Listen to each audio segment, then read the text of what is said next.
Well, hello everybody. Welcome back to the channel, Reading Ideas. I've been tagged by Book Chat with Pat, and the tag is the Let Me Introduce You book tag. And it was done by Melinda at A Web of Stories. It's quite a nice tag, quite a shortish one. Well, in terms of prompts, you can speak as long as you like, can't you? So the prompt is, which author are you introducing? Tell us something about their life and how you came to meet them. Why did you decide to introduce them? I'm going to read through the tags because I'll do it in, to me they kind of join together. So 2, what type of books do they write?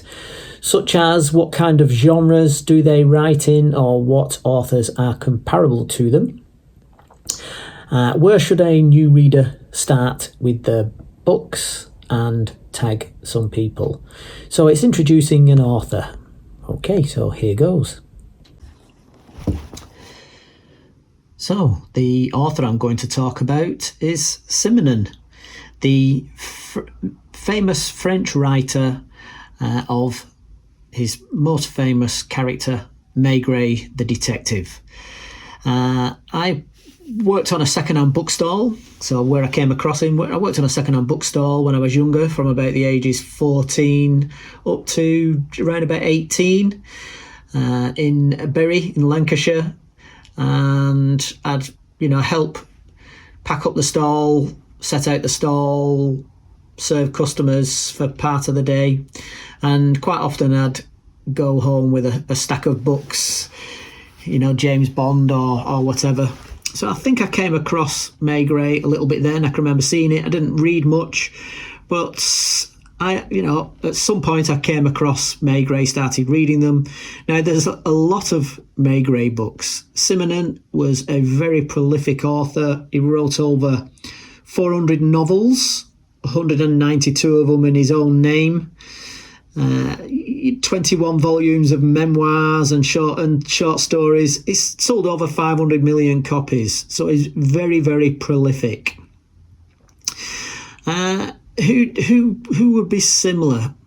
There's differences, but perhaps Agatha Christie with Poirot, maybe a little bit Sherlock Holmes, but also, I'll say why, Louis L'Amour.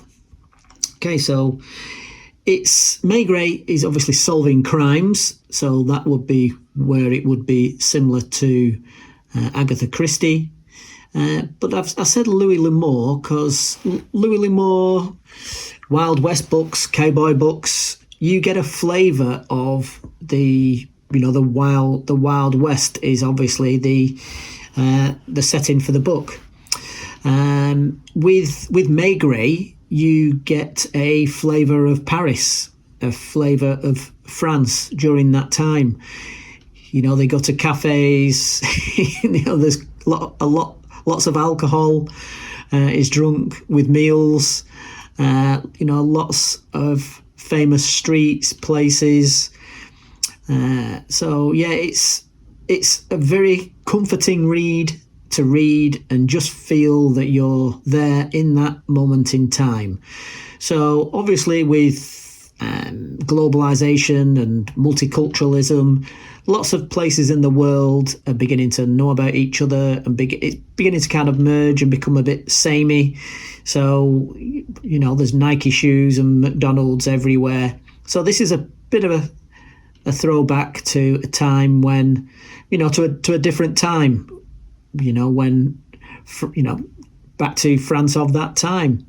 So yeah, fantastic reads, lovely feeling from them. Like I say, comforting, nice. Some of them are better than others, which I think comes from the speed that he wrote. He obviously didn't. I think he was a journalist, so he was used to writing and moving on, I think. And you kind of get a sense of that sometimes. You're kind of reading and you're kind of thinking, this could have done with a little bit of editing, or yeah, I don't know. You could just have a feeling that he likes to write and move on, forget about it, and start a new story. So yeah, like I say, some are better than others. So he is clever. You get patches of cleverness, if you like, in amongst the book, but you get all that comforting feel of Paris and that time. So this is Maigret and the Burglar's Wife. So I'll just read the back cover of this one. So Lofty, as the burglar's wife was nicknamed, was an old acquaintance of Maigret's. 17 years before, when he was a young, inexperienced policeman, she had taken all her clothes off in an effort to prevent his escorting her to a police station. Now he is Chief Inspector Maigret of Paris Police Headquarters, and this time it is Lofty's husband, Sad Freddy, the safe breaker, who leads Maigret into quite different embarrassing situations. On one of his attempts to gain a fortune by cracking safes, he has suddenly shone his torch on a woman's blood-soaked corpse. According to Lofty, the safe in question belonged to a wealthy dentist living near the Bois de Boulogne, so he thought it was wise to go into hiding. When the police called at the house, the dentist and his dear old mother denied all knowledge of body or burglary. Someone was lying, but Maigret, in one of his longest ordeals of questioning, found out the truth. So yeah, it's quite funny to see the different technology of the time. He's got police sergeants and assistants, constables, whatever, working for him, and he sends them here to the train and to the telegraph and to keep a lookout. So, yeah, but he has written plenty. So, let's finish off with a little look at the collection that I've got. So, Maigret and the Burglar's Wife. That's a lovely copy. Maigret's Revolver. Maigret Stonewalled. Maigret's Failure. There he is. A Battle of Nerves at the Guy Moulin. Simenon. Maigret and the 100 Gibbets. Maigret and the Enigmatic Let.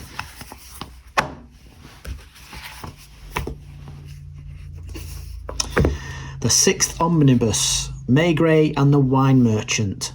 The Prison, The Rich Man. Maigret on Home Ground. I'm trying to get that shine away. More modern ones. The Man on the Boulevard.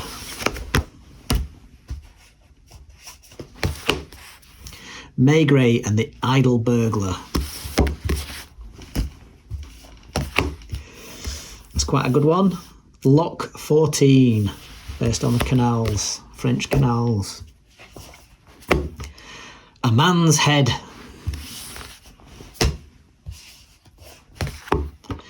Maigret in Court. The Misty Harbour. The Flemish House.